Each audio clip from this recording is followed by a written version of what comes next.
Buenas tardes, estimado Melvin. Buenas tardes, Claudia. Eh, Hola. Estaba comentando que es posible que con el cambio de hora en los Estados Unidos haya habido algún tipo de confusión en la programación de este video Zoom. Cuando hicimos la programación original, hace más de un mes, la diferencia de hora entre California y Centroamérica eran 2 horas. Entonces lo programamos a las 4 de la tarde, hora de California, que iban a ser las 6 de la tarde, hora de Centroamérica.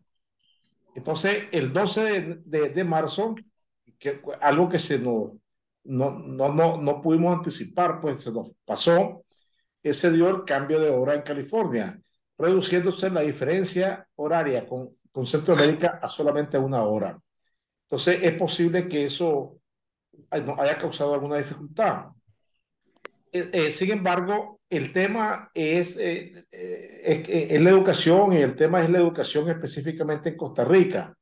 Pero aquí tenemos la agradable compañía de nuestro amigo Melvin Wallace con su proyecto de la Casa del Libro en Nicaragua, pero resulta que él está trabajando en un libro muy interesante sobre el tema de Costa Rica. Entonces, pues no queremos dejar pasar no queremos dejar pasar la oportunidad se nos va a unir Carlos Valle.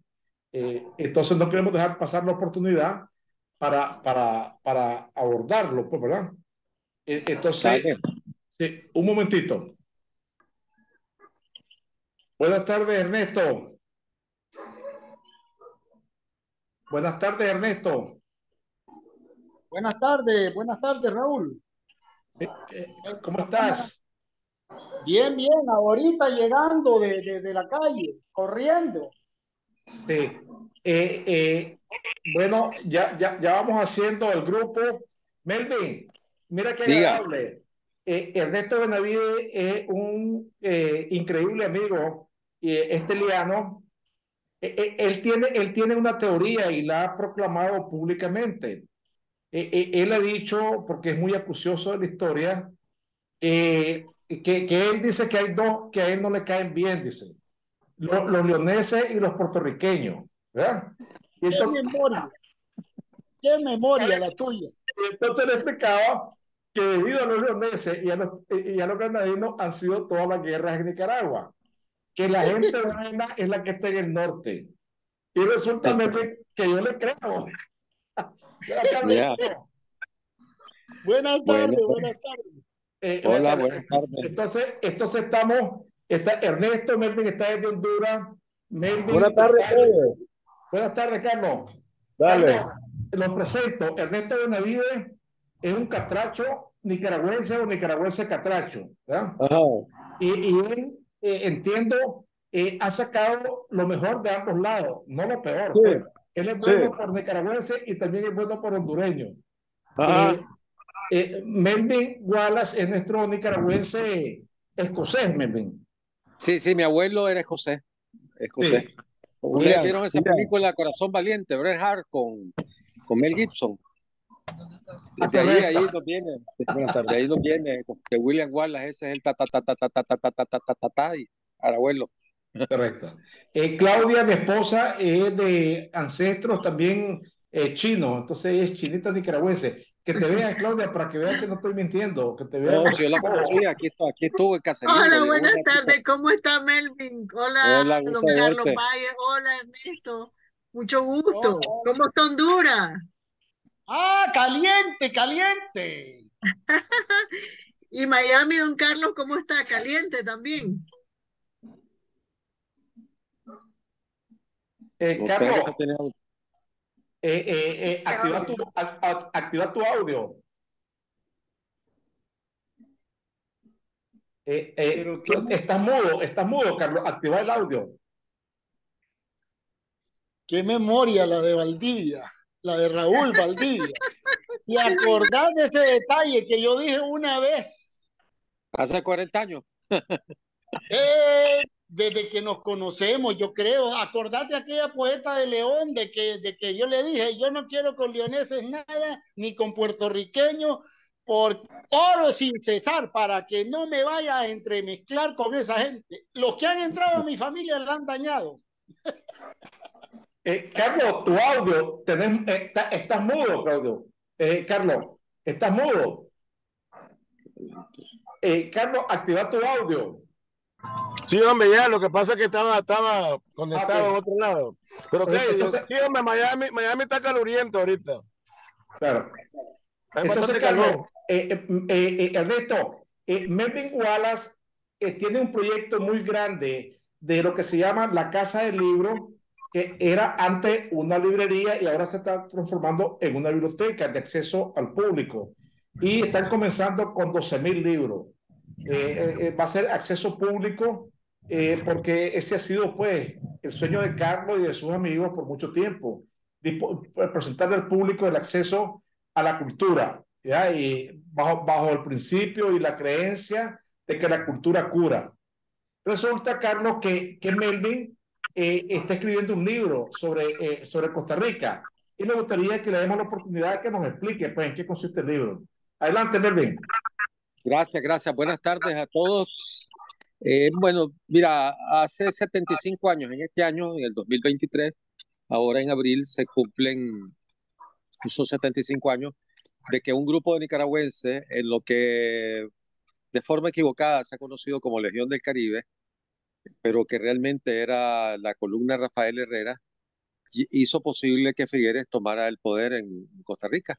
Y después con el compromiso de que esas armas que habían conseguido los nicas y la cantidad de combatientes nicaragüenses que participaron para tomar el poder en Costa Rica, se iba a usar para derrocar a Somoza y hacer la revolución en Nicaragua. Figueres, con esos modos que a veces tienen algunas personas, traicionó, tenía arreglos con la CIA y con otros intereses. No sé si producto de la investigación han salido también lazos entre Somoza en algunos momentos. Y la cosa es que cuando tomó el poder, ya los nicas les estorbaban, los apresó, los montó en un avión, a otros los mandó a una parte, a otro y los mandó afuera, ¿no? Y se quedó con las armas. Después algunas de ellas se las daría, algunas pocas de ellas se las daría a la revolución sandinista ya tardíamente, pues, pero como un gesto así. Entonces, toda esta historia de valorizar la participación o por lo menos presentar la visión nicaragüense en esta guerra civil de Costa Rica del 48, así se conoce en Costa Rica como la guerra civil del 48, la revolución del 48, que llevó a la formación del Partido de Liberación Nacional, que estuviera en el poder muchos momentos, ¿no? Estoy escribiéndola desde la versión nicaragüense, pues, como lo decía. Esto nos permite conocer a profundidad quiénes fueron los nicaragüenses. Primero, desmistificar algunas cosas, como eso es la Legión del Caribe. Unos meses antes o unos años antes, con la ayuda de Pío Socarrás, que era el hombre fuerte de Cuba, se habían conseguido, bueno, antes de eso hubo un intento de derrocar a Trujillo en República Dominicana y se había armado, que ahí sí era verdaderamente la Legión del Caribe, se habían armado más de 1.200 gente de todo tipo, revolucionarios, bien intencionados, mercenarios, aventureros, etcétera, etcétera, para invadir a República Dominicana. Dos intentos que se conocen como Cayo Confite y Playa Luperón, pero no pudieron, pues, no pudieron. Realmente la Fuerza Armada de Trujillo era muy poderosa y no contaban con el beneplácito del señor del norte, pues de los señores del norte que son los que controlaban y controlan aún las políticas internacionales de muchos países. Entonces esas armas que quedaron abandonadas en una isleta de Cayo Confite, se habían recuperado y habían llegado nuevamente a Cuba. Y la gestión de mi tío y otros nicaragüenses más, entre ellos don Alberto Torres, un gran hombre nicaragüense, el autor de la dramática vida de Rubén Darío y un investigador, consiguieron que con Pío Socarrás, que era el secretario, el primer ministro de Cuba y después presidente, estaba también Grau San Martín, en ese momento presidente, consiguieron la autorización y el permiso y esas armas fueron trasladadas a Guatemala, donde ya estaba gobernando Juan José Arévalo, un presidente maestro que había llegado a partir de un golpe militar contra el dictador de turno en ese país, Manuel Estrada Cabrera, un dictador de vieja data en Guatemala. Entonces había un gobierno popular dirigido por un maestro, y Juan José Arévalo era amigo personal del doctor Rosendo Argüello y de otra gente, otros nicaragüenses, don Alberto Torres, que era mitad nica, mitad guatemalteco, y le dio la ayuda para invadir Nicaragua, pues para formar un grupo, de dar la continuidad de la lucha de Sandino. Habían varias gentes de Sandino, varios lugartenientes que habían logrado sobrevivir, entre ellos Raudales, Santos López y otros más, ¿no? De esos generales históricos de Sandino. Pero la cosa, apareció el diablo ahí, la persona de Tepe Figueres los convenció que el eslabón más débil de Centroamérica era Costa Rica, y que por lo tanto se podía tomar el poder en Costa Rica más fácil, y de ahí sería más fácil llegar a tomar el poder en Nicaragua. Entonces, toda esta historia, los entresijos, todos los aspectos internacionales, los principales protagonistas, cómo era la época en ese momento, lo estoy plasmando, que se llama Una visión nicaragüense de la revolución del 48, de la guerra civil del 48 en Costa Rica, ¿no? Porque en Costa Rica Figueres y los ticos, la burguesía tica, ocultó todo el tiempo que los nicas habían sido los que hicieron posible esta victoria, pues, en Costa Rica. Eso en versión corta es lo que estoy haciendo, y la quería presentar el 23 de abril en Costa Rica, pero no creo que va a ser posible porque, bueno, hay diversas condiciones ahí que no hacen posible. Pero sí va a salir el libro, si no para abril, para mayo, que fue, o mayo o junio, que fue cuando expulsaron a los nicaragüenses después de haber tomado el poder en Costa Rica. Eso es lo importante. Mira, pero aprovecho que estoy, que hay un amigo hondureño, nicaragüense, etcétera, ¿no? Carlos Valle, ¿es que se llama? Oí mal. No, no, No, yo soy Carlos Valle de Nicaragua. Allá. Pero dijiste que alguien de Honduras, hiciste referencia a algún hondureño, ¿no? No. Me refería a Ernesto Benavides, el que está aquí a la izquierda. Carlos Ah, Valle ya. está Okay, en Miami. Ok. Ernesto Benavides, pues le quería hacer una sugerencia, una petición, una ayuda. Estoy tratando de investigar, como parte de la actividad de la biblioteca, y este es un lugar de cultura, esta casa de libros, de investigar sobre la figura de Froilán Turso, un hondureño que tuvo mucha incidencia, igual que Farabundo Martí y que tantos otros militantes internacionales, Gilberto Bulber, Gilbert, un dominicano y otros más, ¿verdad? Que participaron en el Ejército Defensor de la Soberanía Nacional de Sandino. Entonces quería conseguir, si me podía ayudar a asesorar dónde puedo comprar en Tegucigalpa, porque se lo solicité a una buena amiga, pero bueno, parece que no pudo cumplir su palabra, ¿no? Y quiero conseguir todo lo que haya escrito sobre Froilán Turcio, a ver si me orienta él, si me ayuda, si tiene relaciones en Honduras. No, está bien, te estoy leyendo todito, está bien interesante todo lo que ha dicho Wallace con respecto a eso de Figueres, porque yo soy bachiller en Costa Rica. Bien interesante.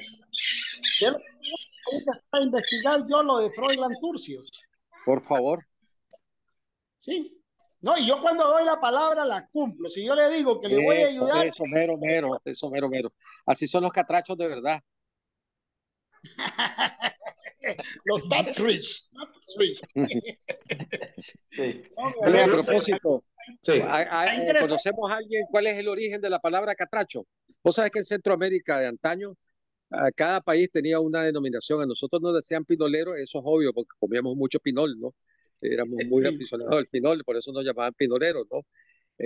A los hondureños catrachos, a los guatemaltecos, ay, ya se me olvidó cómo le decían. Ya se ha perdido esa denominación, pero... Chapines. Perdón. Chapines. Chapines. Eso creo que era porque andaban con saco por el frío, pero descalzos, ¿no? Me parece que era el origen del nombre de Chapín. ¿A quién le dicen los guanacos? Guanacos nos decían a nosotros, no, pero también le decían a los salvadoreños, fíjate, pero más a los salvadoreños que nosotros. Pero en Nicaragua también se le decía guanacos. Sí. Guanaco aquí, lo que yo entiendo, Raúl, corregime si estoy equivocado, guanaco es una persona tonta, ¿no? Una persona dejada. Baboso, una persona babosa, una persona dunda, una persona dejada, que no una persona que le da pena. Es un ¿Hace penoso? todo le da pena. Ya. Eh, eh, Pues este que aquí más le eh, entendemos es un guanaco, como un inútil, como un baboso que no, Guanaco con no, G, guanaco con G, pero con G, la sí, palabra es guanaco, guanaco, porque el con J. guanaco es familia de la llama y de la alpaca. Y Ah, viene son, de Perú eso, pues, entonces. y son animalitos que están comiendo y están trabajando, siempre van caminando y ellos van comiendo con todo y la carga. Son Ya. animalitos de los Andes que se llaman guanacos. Los Mm. españoles vieron que hacían trabajadores los salvadoreños y les pusieron guanacos por eso mismo. Ah, ya viene el origen de la palabra. Pues trasladaron de Perú a Centroamérica, El Salvador, la palabra guanaco. Ya. Porque guanaco, eso significa el animalito familiar de la llama y de la alpaca, que Mm, él no para para comer, él está comiendo y está marchando con todo y carga. mm. Ok, qué bueno saberlo. Y el guanaco de los como Guanacaste, ese es el tonto, el Ah, molejón tonto. ya. Eso mismo. Nos lo hemos Interesante. extrapolado, pero en el otro sentido. ¿Y Ya. cómo catalogan Chapín? Me, ima- me imagino que es por andar descalzo los guatemaltecos. Sí, eso es lo que yo sabía, que allá por el frío conseguían usados y todo, sacos y se ponían, se cubrían bien el pecho y todo, pero no tenían para comprar zapatos, los burrones eran caros, entonces mucha gente andaba vestida y andaba descalza, entonces le hacían chapines. Ahora, ¿por qué chapín? No sé, eso sí que no sé. Sería interesante averiguar eso, de dónde viene el origen de la palabra chapín. Es que cuando uno anda descalzo y quiere caminar y está en piedras o lo que sea, tú caminas despacio, tú caminas todo, ay, ay, porque te está dañando los pies. Entonces vas como chapín, vas chapín porque puedes caminar bien. Entonces Pero ¿qué vas, es eso chapín exactamente? ¿Es caminar despacio o qué? no, como que vas caminando entre puntillas, entre que te detenés, te volvés, o sea, es caminar incómodo. Le llaman chapín a esa manera de caminar, a esa Ya. de que tu pies no tolera ni lo caliente, pues lógicamente, ¿no? Porque vas caminando descalzo, o piedras puntiagudas, qué sé yo, entonces estás chapín. Ya. Y en Chapín. Costa Rica, ¿cómo le dicen a los costarricenses, además de ticos? Que ese es un diminutivo, pues. Mm, tico, espera. Pelado, ¿no? Como en Panamá. Ah, No sé. pelado, No, pelado. no, no, nunca lo he oído en Costa Rica, pues que he estado bastantes veces, pero nunca lo he oído como pelado, ¿no? En eso sí, o en Puerto Rico o en Panamá lo he escuchado, ¿no? Incluso algunos cubanos usan el término pelado, no Eh, pelado, sino pelado.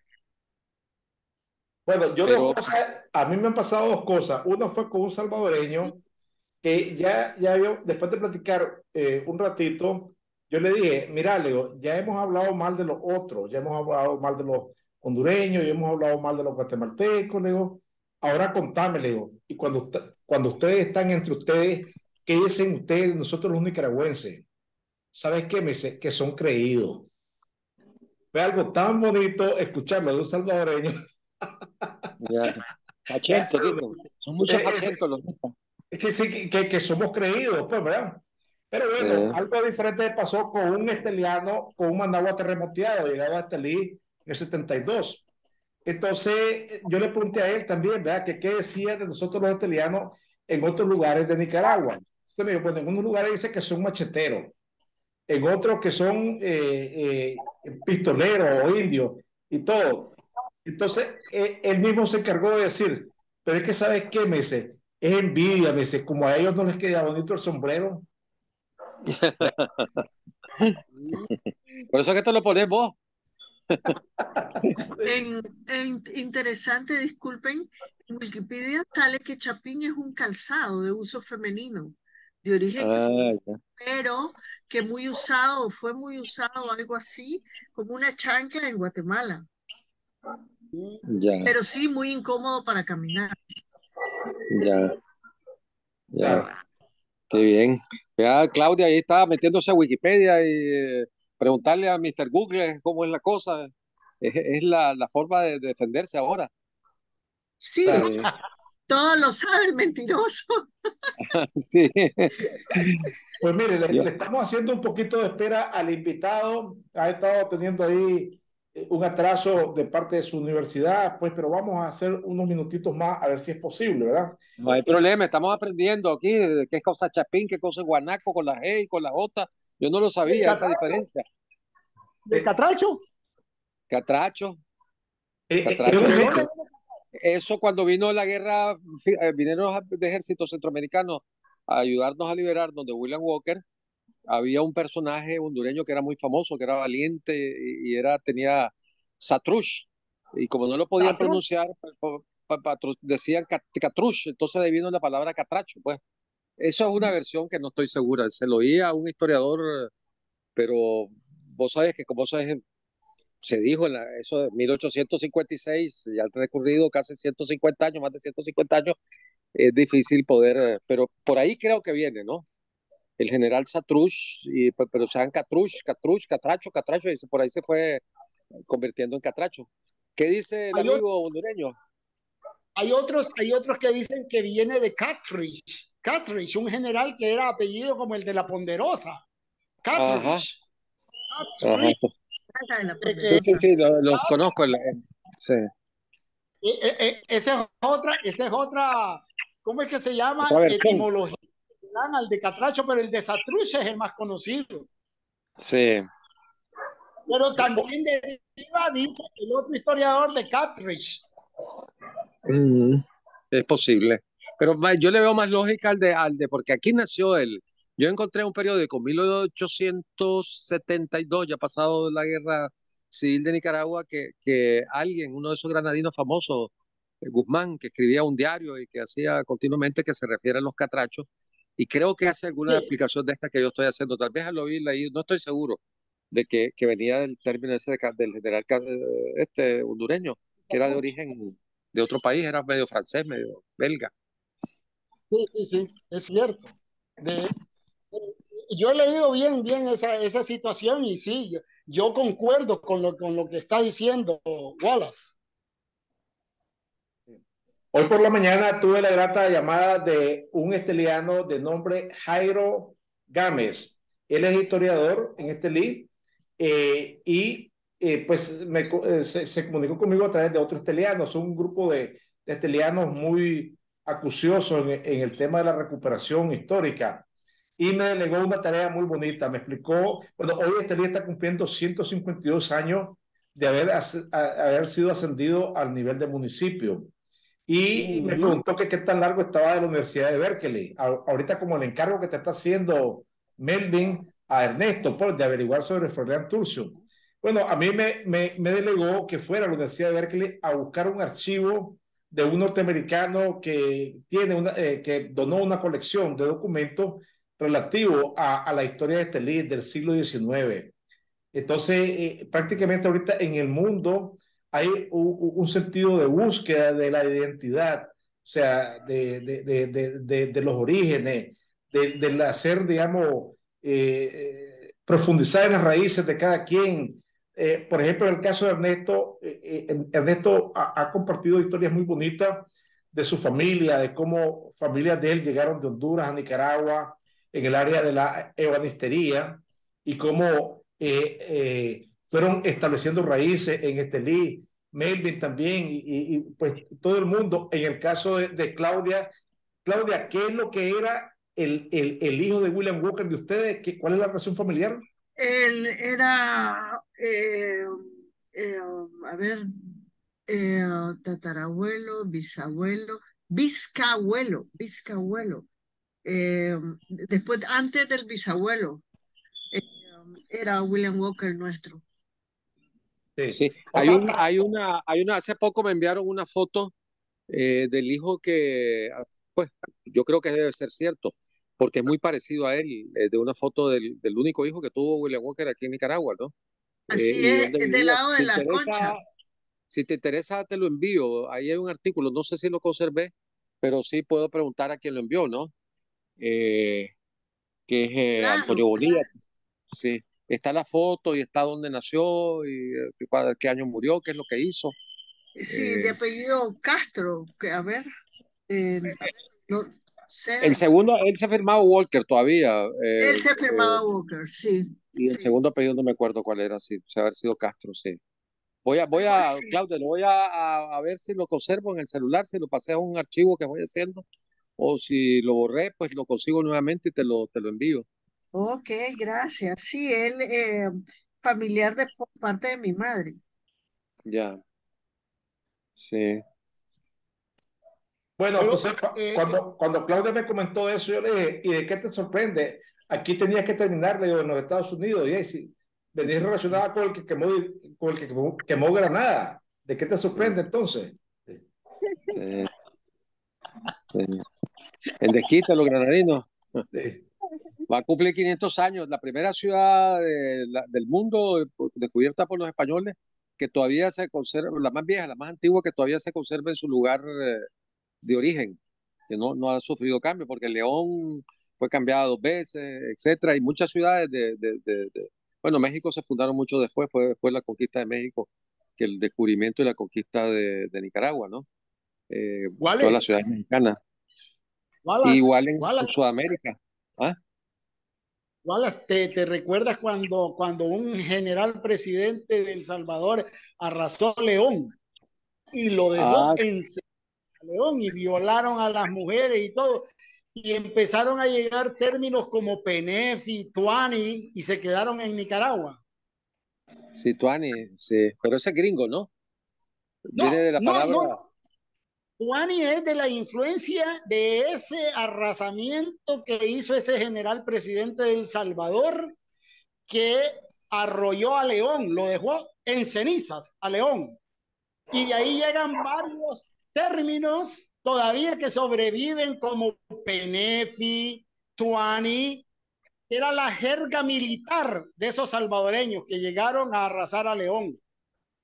ya no conocía. Sé que hay, bueno, tal vez no la destruyó totalmente, pero sé que hubo un general salvadoreño famoso que tomó otras ciudades de Occidente, ¿no? Cuando las guerras intestinas que se dieron después de la independencia, que llevaban que estaba la ficción todavía de la, de la comunidad centroamericana, de la Unión Centroamericana, ¿no? Que había, bueno, creo que fue coetáneo a Morazán en Honduras y por ese tipo que mandaban ejércitos de un lado a otro y venían tropas del Salvador a Nicaragua y de Nicaragua a El Salvador, pero no conocía, pues que no me acuerdo del nombre del general, pues, tal vez se me viene a la memoria. Pero fíjate que aquí la palabra tuani la empleamos en Nicaragua hoy por hoy, no sé si antes tuvo otro significado, como tuani, que cachimba, que bueno, que tuani, que es esto, vas a ir a pasear, que tuani, en ese sentido de admirativo, pues, de decir como es algo, pero puede ser que venga de ahí. Sí, En pues, inglés no hay ninguna palabra parecida a tuani que sea derivado de eso. No me suena parecida. Mire, ya nos acompaña Oscar Gerardo Acevedo Nazar, y también se nos está integrando Agustín Jarquín, desde Miami también. Buenas Hola, tardes, Agustín, bien Oscar. llegado. Activa tu sonido, Oscar, por favor. Hola, hola. Aló, buenas tardes, Agustín. Entonces, bueno, como ya saben ustedes, este video Zoom lo hicimos con el objetivo de que Oscar Gerardo Acevedo Nazar es un joven, 20 o 21 años, Oscar, 20 años. 20 años. Él es tico, nica y gringo y está recién comenzando su formación universitaria en el área de relaciones internacionales. Eh, Entonces, prácticamente, Oscar, lo que tienes aquí, todos somos obviamente mayores que vos, pero aunque te parezca increíble, alguna vez en el pasado también tuvimos 20 años. Increíble, pues, ahí donde me ves. Ernesto también tuvo 20 años, el ingeniero Joaquín también tuvo una vez 20 años, Claudia igual y Melvin igual. Ujú. En realidad, realmente, al contar con vos, a lo mejor se nos pasa un poco lo de la juventud. Aunque en una ocasión, Melvin, alguien de 20 años me dijo, ¿no le gustaría a usted tener 20 años? Yo le dije, Oscar, mira, yo ya llegué a los 63, le digo, de vos no se sabe si vas a llegar a los 25, ¿verdad? Cierto, ¿Verdad? cierto, como dice Entonces, la pregunta. nos quedamos parejos. Buenas tardes, ingeniero Jarquín. Entonces, buenas tardes, ingeniero Jarquín. Entonces, estamos desde Miami, desde Honduras, desde San José, Costa Rica, desde Managua y desde San José, California. Oscar, gracias por al final pues haber podido integrarte con nosotros. Sí, Eh, con mucho gusto. sí, a los 20 años, en mi caso, yo estaba a los 20 años, era 1980. En 1980 recién había terminado, se había dado el triunfo de la revolución en Nicaragua. Yo me había bachillerado en 1976. Ingresé a la universidad a los 16 años y para el 77-78 ya la situación no fue posible que continuara mis estudios universitarios. Mi aspiración en aquel entonces era ser, primero me matriculé en ingeniería, ingeniero Jarquín. Luego, eso fue en el 77, luego tuve que moverme a economía, que era mi opción más inmediata, y al final pues terminé en economía, ¿verdad? Pero realmente con el paso del tiempo he descubierto que mi verdadera vocación era derecho, ya que en muchos de mi familia son abogados. Con Ernesto, que está aquí desde Honduras, él estudiaba en el mismo colegio que yo. Ernesto, ¿en qué año te bachilleraste? Supuestamente tenía que bachillarme en el 84, pero como salí huyendo del servicio militar gloriosamente para no enfrentarme a mis nicaragüenses. Ingeniero Joaquín, ¿en qué año se bachilleró usted?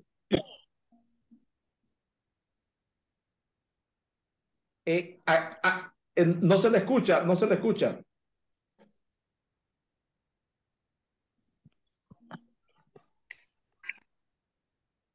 No le escucho, no le escucho.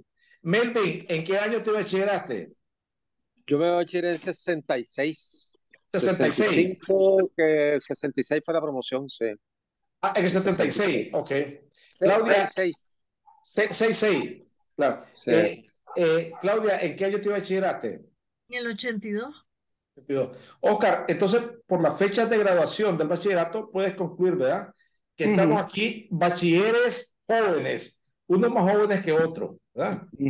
Entonces, adelante, cuéntanos lo que quieres compartir con nosotros sobre tu proceso de admisión universitaria en Costa Rica, por qué has escogido estudiar relaciones internacionales, qué significa ser joven en Costa Rica versus ser joven en otros países centroamericanos. Adelante. Ok, bueno, en primer lugar, muy buenas tardes y muchas gracias también por la espera. Ahí me disculpan por la demora, es que he estado ocupado en muchas cosas y también en trabajos de mi universidad, que gracias a Dios los pude terminar y ya por fin al poderlos terminar, pues ya, y al final me pude meter y por eso es que estoy aquí.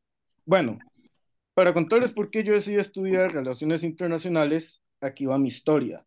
Desde que era pequeño, pues en el primer día que yo decidí ver las noticias y todo, a mí siempre me llamaba la atención la historia de la humanidad. O sea, siempre me llamó la atención la historia, por qué estas cosas ocurren así o por qué estos países Ah, se odiaban entre sí. Perdón. Pues así que por lo tanto a mí me empezó a llamar la atención eso. Y yo empecé básicamente a, como se dice ya, y a llamarme la atención y empezar a gustarme esa parte de la historia de la humanidad.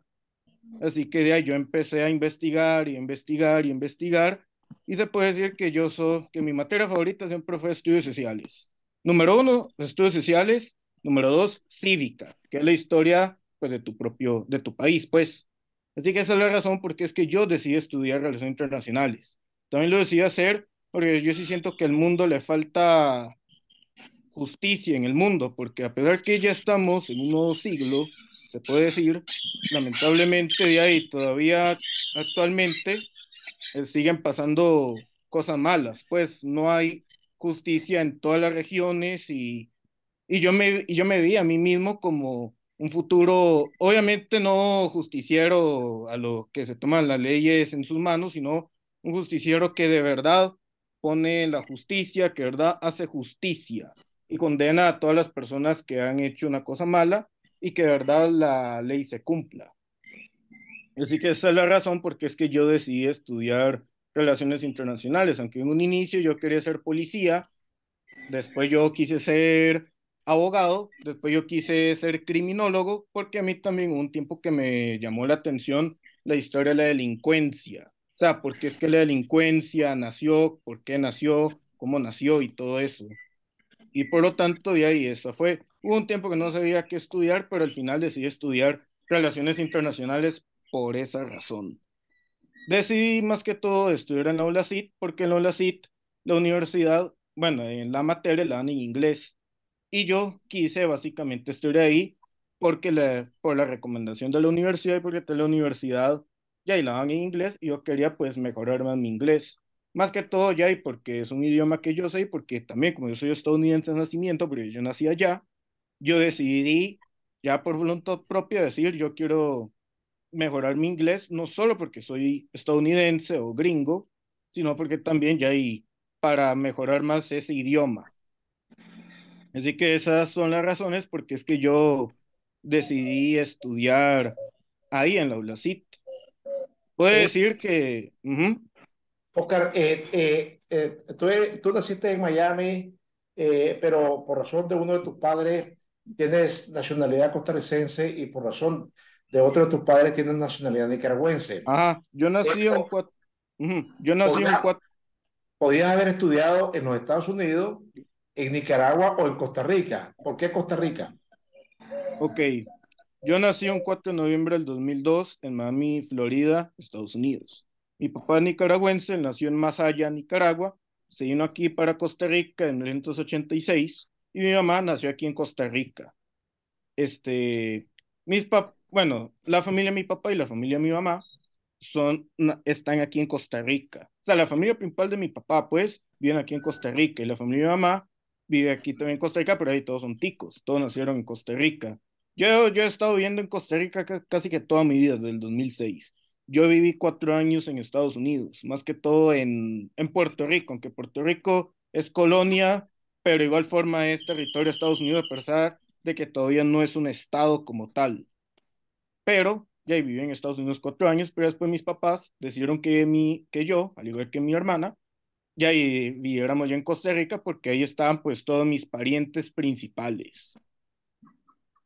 Yo estuve en dos colegios privados, primero en el San Francisco y después en otro colegio que se llama Campus Educativo Sion, anteriormente conocido como Colegio Nuestra Señora de Sion.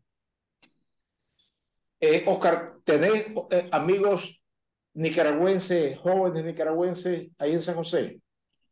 Eh, no muchos, pero sí he conocido varias personas nicaragüenses que viven aquí en Costa Rica.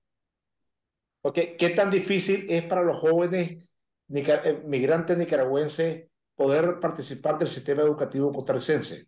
Ok, en primer lugar, y para que sepan, Costa Rica, por un lado, ok, hay una palabra Costa Rica que se llama pura vida, así lo voy a decir. Por un lado, Costa Rica es un país pura vida en el sentido que es un país seguro, en el sentido que no hay ejército, porque desde que en 1948 José Figueres Ferrer, Don Pepe, quitó el ejército, se podría decir que Costa Rica ha tenido democracia estable y es un país seguro para aquellas personas que huyen porque sus propios gobiernos no los protegen o bien los quieren matar y todo eso. Pero por el otro lado, claro, también es pura vida porque también tiene cosas buenas de turismo, costumbre, culturas y todo eso, pues. Pero por el otro lado, tampoco es pura vida como tal, a como lo pintan en la televisión o como muchos ticos lo pintan.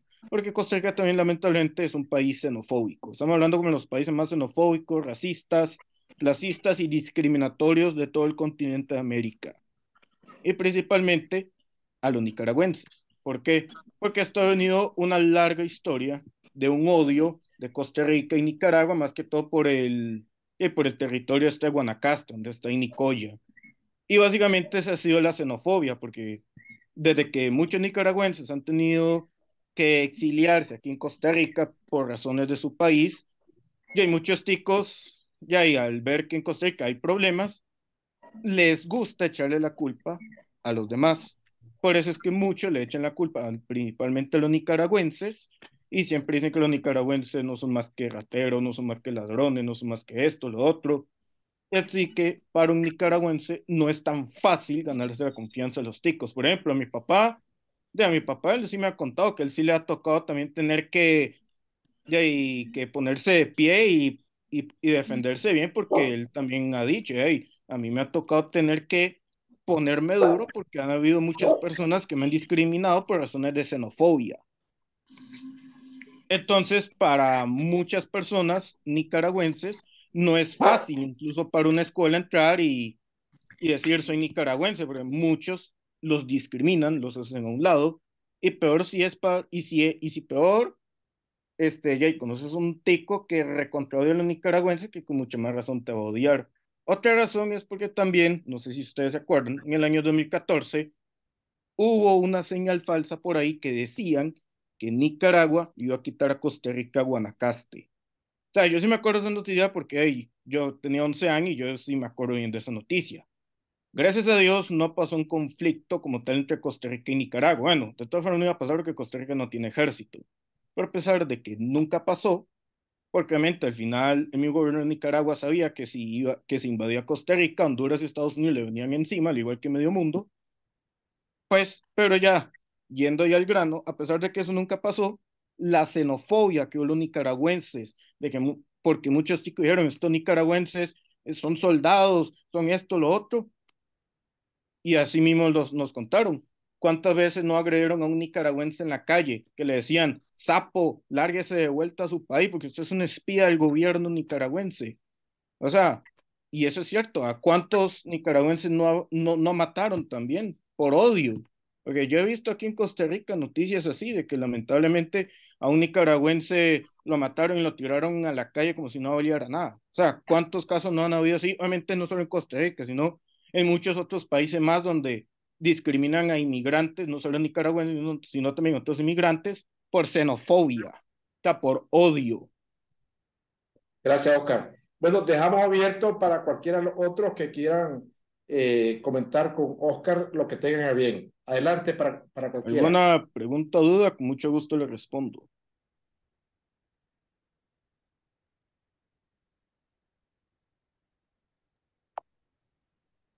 Una pregunta. Adelante. Oscar, su nombre es tan alemán como el mío, Ernesto. ¿Por qué? Oscar es de origen alemán, yo no lo sabía, hasta hace poco lo supe. Oscar, yo soy bachiller por madurez con Costa Rica y nunca he visitado Costa Rica. Más admiro mucho la educación de Costa Rica.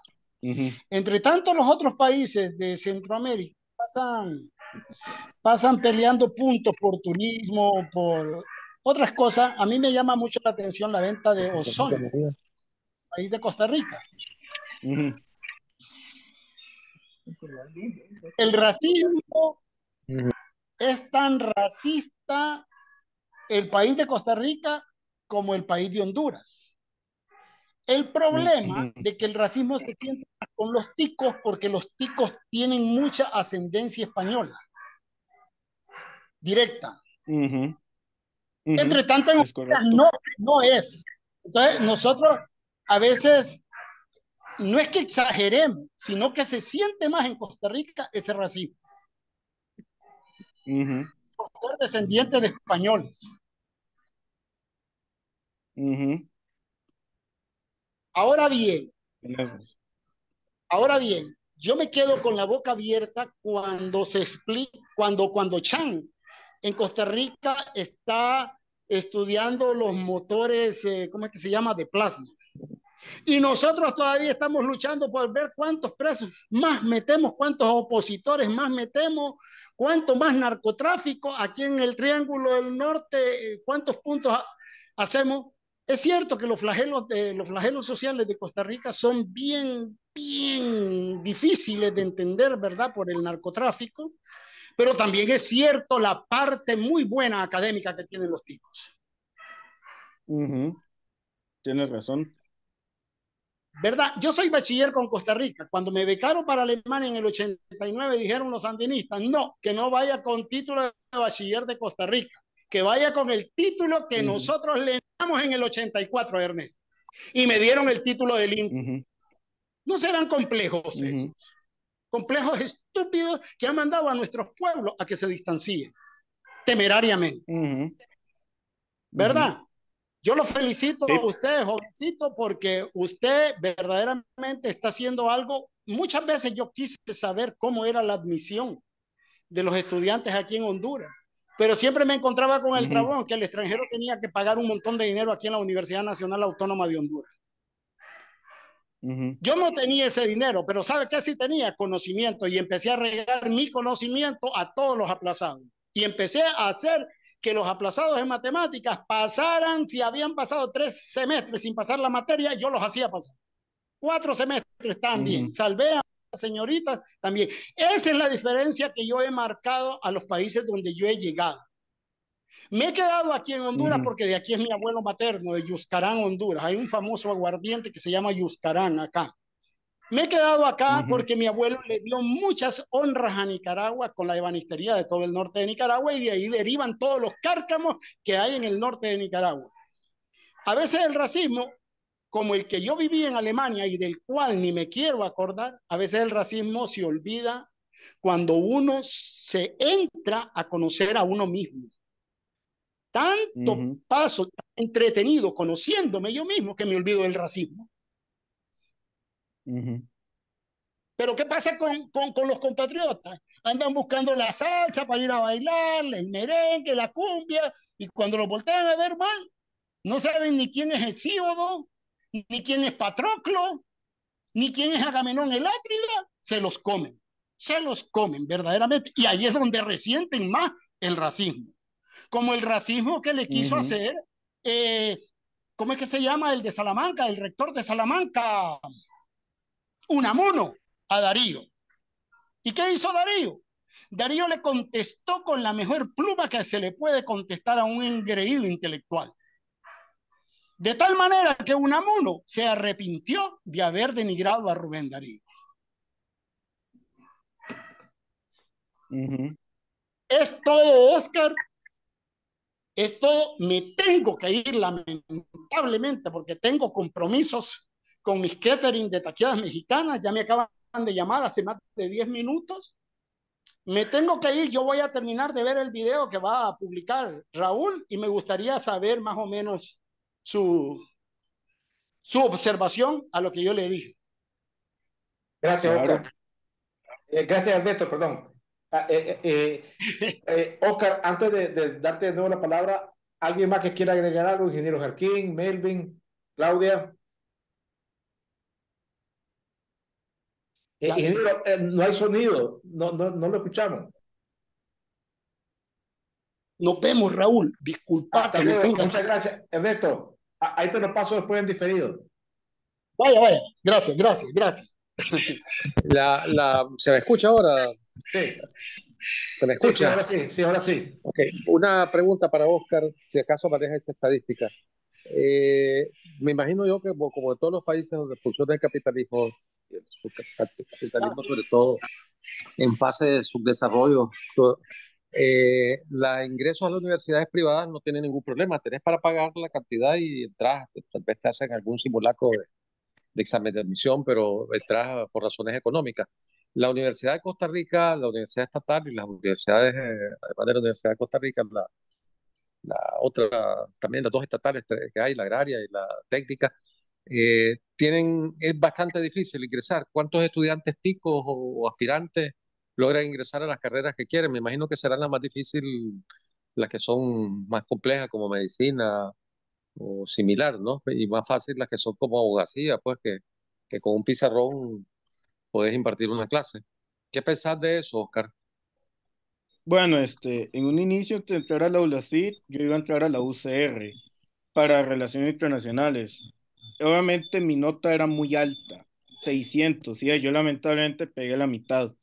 No pude ingresar a la UCR. Después quise ingresar a la UNA, me dio un poco más alta la nota, 400, pero no pude ingresar. O sea, no todos logran ingresar a universidades públicas porque los exámenes son muy altos, o sea, las notas son demasiado altas. No solo para esa carrera, también para otras carreras como medicina, criminología, veterinaria, ingeniería, diseño gráfico, etcétera.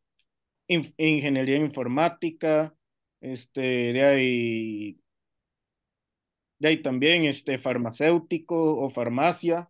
Esas carreras también tienen notas muy altas, por eso es que no todos logran ingresar ahí y muchos deciden ingresar a universidades privadas como la UBLACIT, la Universidad Latina, etcétera. Y también, en el caso mío, mi universidad, en la UBLACIT, tengo compañeros extranjeros, no solo de este continente, sino también de Europa. Pero para este caso, en las universidades privadas, lo que sí hay que tener es alguien que te pague la universidad, en este caso mis papás, y obviamente, pues, en el caso mío, para estudiar Relación Internacional, me dijeron, tienes que tener un buen inglés, mínimo B2. Si es menos de B2, no ingresas. Pero puedes ingresar, pero tienes que ingresar un curso obligatorio. Pero si pegas un B2 para arriba, todo bien. Yo hice ese examen, pegué un B2 y gracias a Dios pues pude ingresar. Y eso es cierto, al final no todos logran ingresar a la carrera que uno quiere, pero otros deciden mejor escoger otra universidad más fácil y así. Gracias, Oscar. Claudia, ¿pudiera compartir, Claudia, mi esposa y su hijo, mi hijo, Ariel, tienen 20 meses de estar en los Estados Unidos? Ariel vino y estando ya en cuarto año de secundaria allá en Nicaragua y aquí, por las diferencias de edad, ingresó un poquito menos al nivel de secundaria. Pero podrías compartir, Claudia, cuál ha sido tu experiencia en el caso de Ariel para que él termine su educación secundaria aquí. ¿Qué ventajas has visto? Si has visto alguna dificultad para que pueda aspirar a la universidad. ¿Qué universidades le están ofreciendo oportunidades? Adelante. Bueno, al venir aquí, como bien lo dice Rob, a Ariel lo bajan un semestre a su edad, más que todo por el idioma inglés. A los 6 meses más o menos de haber ingresado, él entró al 10º grado de high school. A los 6 meses ya lo quitan de lo que es el bilingüe, habla en lo que es el estudio inglés-español y lo pasan ya al normal, solamente en inglés. He venido conversando con él porque él me ha dicho de que en Nicaragua, me imagino que así a nivel centroamericano, en todos los colegios nos dan cantidad de información. Entonces él dice que acá lo que cambia de nuestro sistema es la parte metodológica, ¿no? Acá el sistema tiene mucho que ver con, tú llevas las clases que tú consideras que querés llevar, además de las básicas que ya te dice el colegio que las tienes que llevar, como álgebra o geometría, pues eso no se quita, ¿no? Eso va. Pero entonces a él eso le ha gustado mucho y lleva un nivel de promedio muy bueno, que ahorita ya está en 11º grado y ha entrado a un programa especial con la Universidad de Berkeley. Berkeley le mandó una invitación para que entrara a un programa y con él, pues lógicamente está muy emocionado y tiene mucho que ver. Pienso que le ha ayudado mucho los conocimientos, la cantidad de conocimiento que en nuestros países nos proporcionan en los colegios y la metodología, la combinación de la cantidad de conocimiento de nuestro país con la metodología norteamericana, creo que ha hecho un buen link en el caso de él. Y en esto de la parte en el aspecto metodológico es el hecho de que a X clase le reciben 5 muchachos, 6 muchachos en dependencia. Entonces, claro, es más personalizada. Entonces, el estudiante capta mejor. Entonces, los promedios, claro, por supuesto, no todos son tan disciplinados o para poder seguir la enseñanza como tal, pero sí, ha ayudado mucho y por ahorita, pues, Berkeley le ofreció ese programa y la semana que viene estará la Universidad de Yale en el high school para presentarles a los estudiantes y ver cuál de estos muchachos pueden ingresar a Yale, que es una universidad privada, entiendo. Berkeley es una universidad estatal, pero es una universidad con un nivel, una de las mejores acá en Estados Unidos, y Yale, pues lógicamente también. Pero sí, la experiencia ha sido muy buena, muy sana, muy de entendimiento, muy de enriquecedora, tanto para la madre como para el hijo, que es el que va avanzando, por supuesto. Eso. Bienvenida, Ruth. Sí. Bueno, Buenas tardes a todos. bienvenida, Ruth. Ruth es una amiga, vecina de toda la vida, es de profesión abogada en Estelí. Tuvimos también otro esteliano por aquí. No sé, ingeniero Jarquín o Melvin, ¿qué de la educación secundaria que ustedes recibieron, cuáles son aquellas cosas de las cuales conservan mejores recuerdos, ya sea por el contenido educativo, por la calidad del personal docente? No sé si ustedes estuvieron en escuelas públicas o en escuelas privadas. No sé si tuvieran algo que compartir. Sí, no sé si se me escucha ahora o no. Ahora sí, sí. Ok, muy breve. Primero saludar que esta actividad, agradecerle a Oscar su disposición para compartir. Yo me bachilleré en el Galazán de Costa Rica, hace ya un buen ratito, en el año 68. eh, y tengo relación con los compañeros que estuvimos ahí en San Pedro Monte de Oca, y preguntarle a Oscar, eh, a nivel, digamos, de la comunidad. Bueno, él está en esta Universidad de ULACIT, entiendo que eso, Correcto. no sé si es presencial o en línea, No, es pero presencial, yo ¿cómo voy es la presencial. interacción con los otros muchachos, con los ticos? Pues yo realmente, con los compañeros que yo me vi y me veo ahora, me he llevado bien, pues, francamente, en general. Siempre hay, pues, temas de discriminación, etcétera, pero ¿cuál es tu experiencia? Aunque ya lo hablaste un poco, quería preguntarte ya a nivel de la comunidad universitaria, pues, del grupo y de los profesores también, ¿cómo sentí? Ujú. Bueno, en lo personal yo no siento ninguna discriminación ante mí. O sea, yo en lo personal yo no he sentido que me discriminen o que me traten mal por xenofobia o racismo, porque en la ULA sí tienen estrictas reglas de eso, donde han dicho está prohibido cualquier tipo de discriminación o de bullying a cualquier persona, ya sea por su nacionalidad, religión, preferencia sexual o incluso de ahí gustos. Así lo dijeron en la ULACIT. Tienen así reglas estrictas donde así lo han dicho.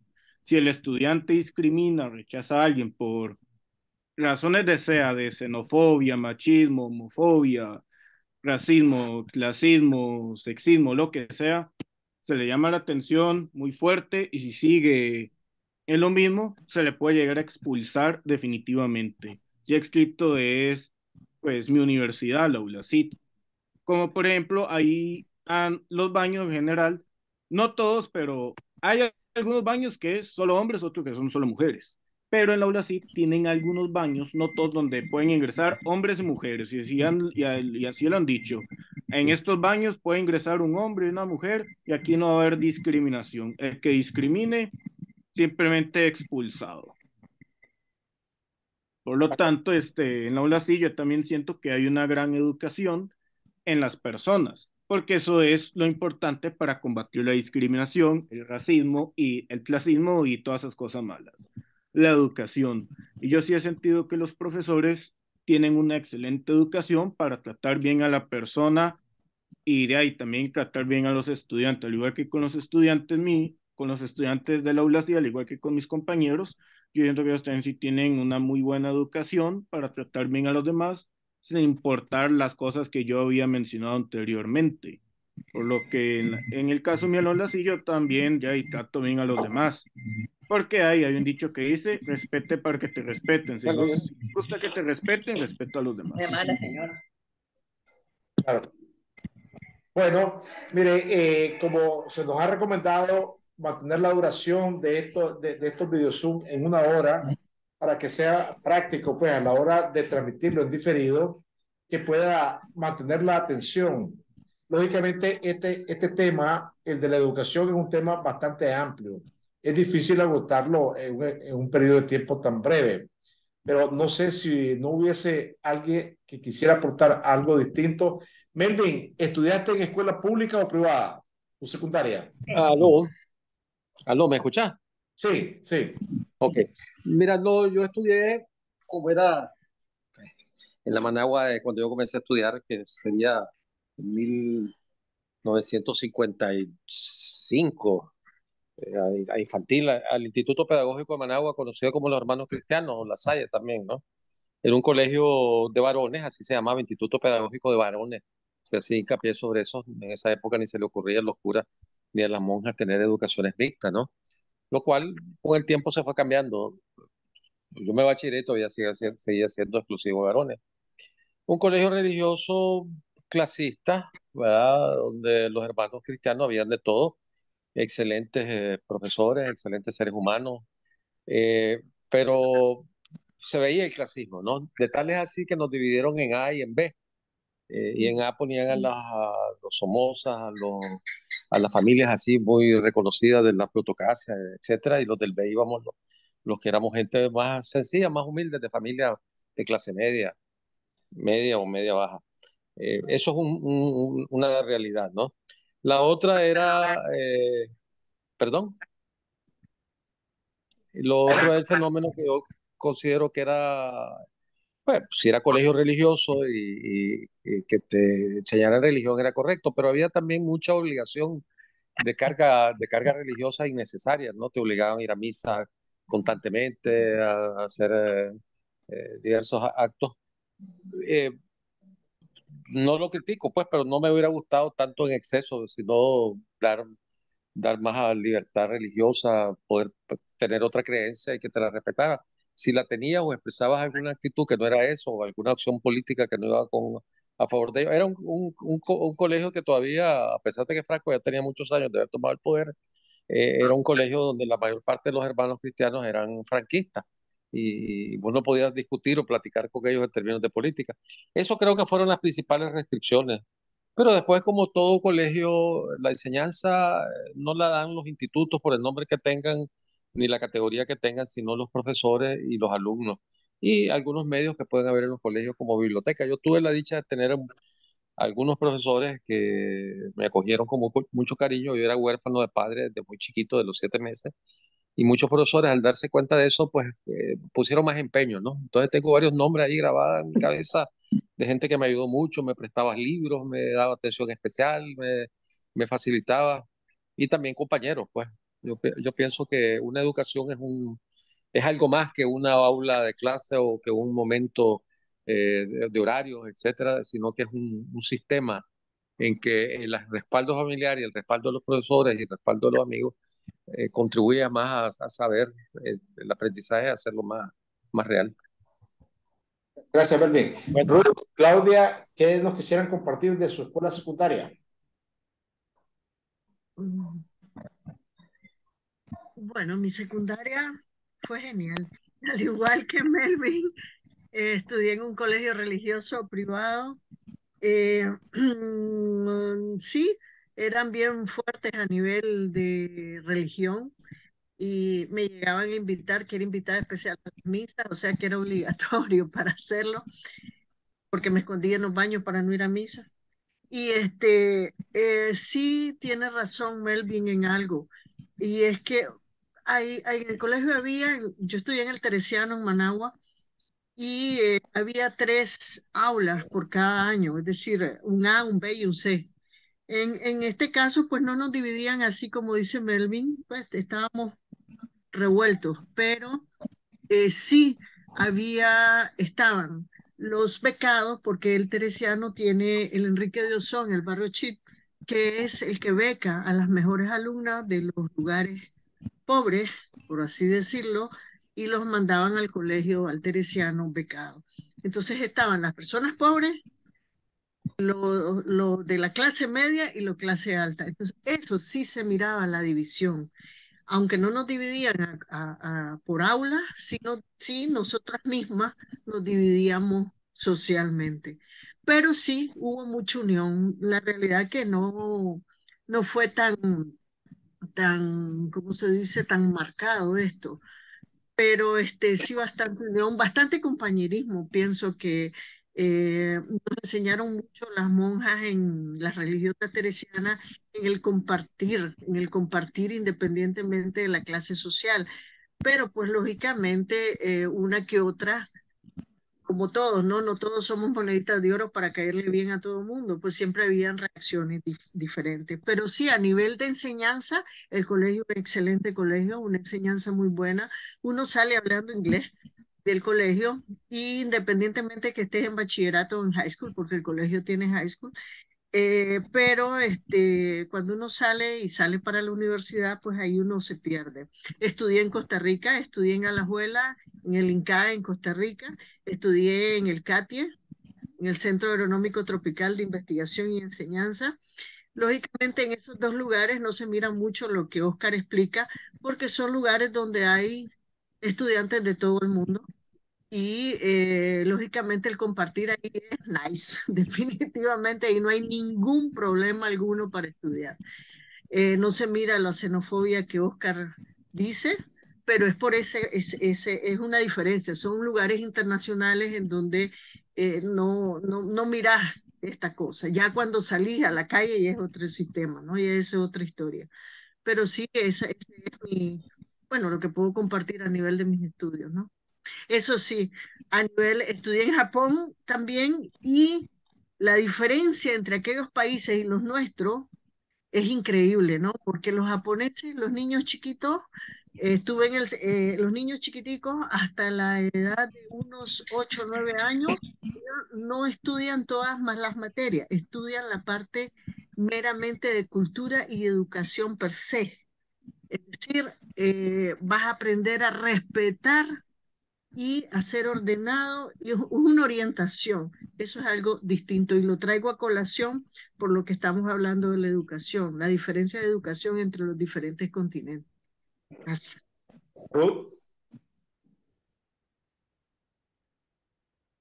Bueno, parece que se me cruzó la hora. Buenas tardes.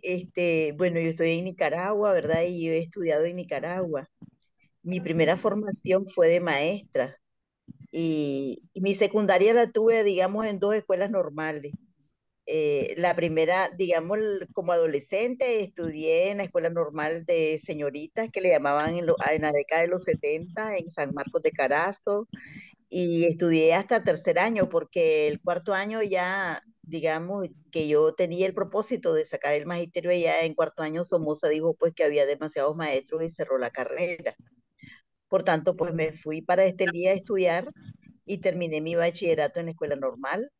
Después de bachiller, pues continué estudiando para maestra. Esa es mi primera formación.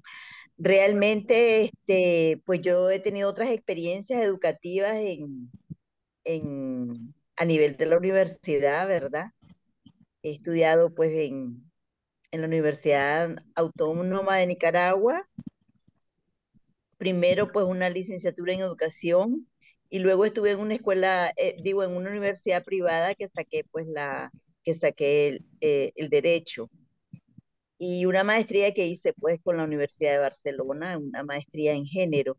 Pero realmente las experiencias de discriminación en lo personal, pues creo que no las sufrí tanto, ¿verdad? No puedo decirla que sufrí tanto, pero sin embargo las observé para otras personas, ¿verdad? Por el hecho de las diferencias de clase que son marcadas donde estás, donde vayas, realmente hay marcadas diferencias de clase y como decía Claudia, que me antecedió, realmente uno hace pues su propia división social, ¿verdad? Y buscas tu gente afín. Entonces, pues en lo personal creo pues de que sí he vivido discriminaciones, por ejemplo, terribles. Pues estuve en la parte este de Europa y viví experiencias muy discriminatorias, sobre todo con la gente africana, pues, que habían lugares donde los estudiantes no podían entrar exclusivamente por el hecho de ser negro, así, claramente. Entonces, sí, pues tuve de cerca, pues, discriminaciones muy fuertes y aún, digamos, estoy hablando a nivel superior, ¿verdad? Yo pienso que esa es una lucha permanente, pues, que tenemos desde la educación en los distintos niveles, el hecho, pues, de poder, digamos, acceder a determinados espacios, eh, normalmente, pues, esta, estas posibilidades de repente se cierran, pues, por el hecho de vivir determinada discriminación. Yo no conozco la experiencia de Costa Rica, pero sí me interesaba un poco conocer pues la experiencia de Oscar, ¿verdad? Sobre todo pues porque yo sigo trabajando la parte educativa desde la educación popular. Trabajo con grupos de mujeres rurales y sigo trabajando en formación. Entonces, pues no escuché tu experiencia, Oscar. Lamentablemente entré muy tarde. Me crucé en la hora, pues. Pero bueno, pues me parece que estos son espacios interesantes para compartir, ¿verdad? Y reconocer realmente que todavía nos queda mucho trabajo que hacer. Gracias. Gracias, Ruth, pero lo vas a ver en diferido. Bueno, para ir cerrando, gracias, Oscar, por haberte sumado, aunque haya sido tardíamente, de tus dos pasaportes que actualmente cargas, el norteamericano y el tico. Esperamos verte pronto también con tu pasaporte nicaragüense, al cual tienes todo el derecho. Sea esta oportunidad para ti de haber compartido con 7 nicaragüenses, tus hermanos nicaragüenses, una oportunidad para que vayas aproximándote también a tu país por el lado de tu papá. Masaya puro, come yuca. Decirle a tu papá, papá, vos sos come yuca. Entonces, ya le voy a decir, muchas gracias. no, Bueno. Entonces, decirle que te toque marimba. Oye, porque si no te toca marimba, pues no es Masaya. Hey, de hecho, continúa para poder decir algo. Adelante, Oscar, adelante.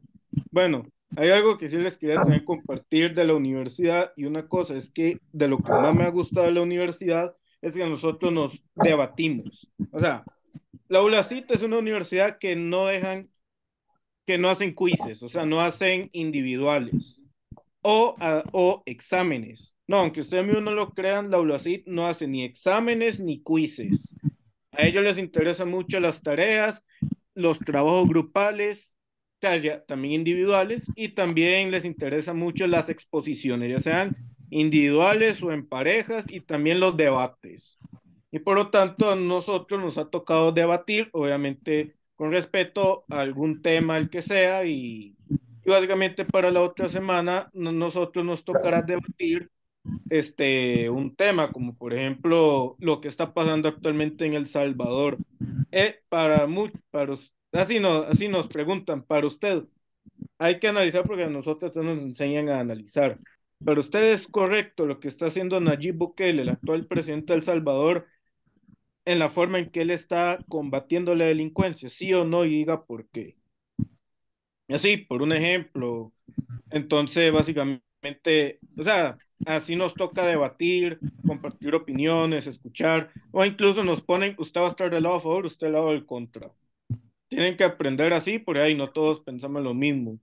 Básicamente, sí es la universidad que les interesa mucho que el estudiante sepa también trabajar en equipo, que sepa debatir, ser analítico, este, ¿cómo se dice? Sostener tus argumentos, dar tus respuestas con argumentos fuertes y así. Entonces, esas son las cosas que la ULACID me agradan en lo personal, y así pues nos toca, así de muchos temas, así debatir, no solo de Costa Rica, sino también el ejemplo que mencioné de Nayib Bukele, que así nos han dicho. ¿Por qué usted cree que Nayib Bukele hace lo correcto? Bueno, él hace lo correcto por esto, esto y esto y esto, porque de todos los presidentes de El Salvador que han habido, solo él es el que ha tenido mano dura con la delincuencia y solo él es el que de verdad ha pensado en el pueblo a comparación de los antiguos presidentes que estuvieron en El Salvador que nada, que no hicieron nada, que muy bien brillaron por su ausencia por el pueblo salvadoreño. Y así pues. Bueno, muchas gracias a todos. Feliz fin de semana.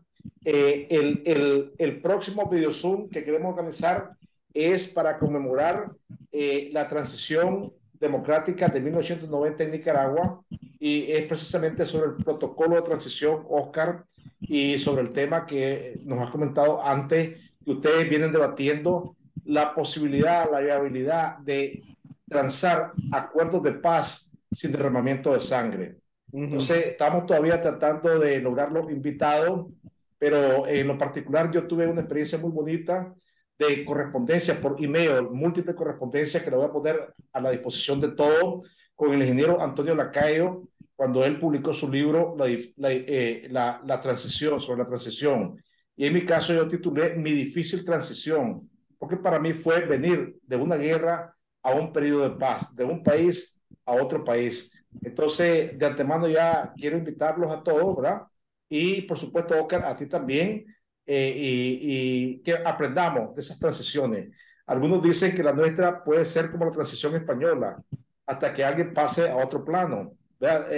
No sé si a un plano cartesiano o a otro tipo de plano, ¿verdad? Pero de eso se trata, de establecer esta comunicación horizontal entre nicaragüenses. Aquí no vemos nadie que tenga la verdad y que esté revelando la verdad a los demás, sino que la verdad es lo que todos anhelamos encontrar y que solamente la podemos encontrar entre todos. Si no hay nada más que agregar, saludos a todos, un abrazo nicaragüense y a nuestro Comeyuca Tico. Que la pasen bien. Muchas gracias a todos. Gracias, buenas noches. Muchas gracias.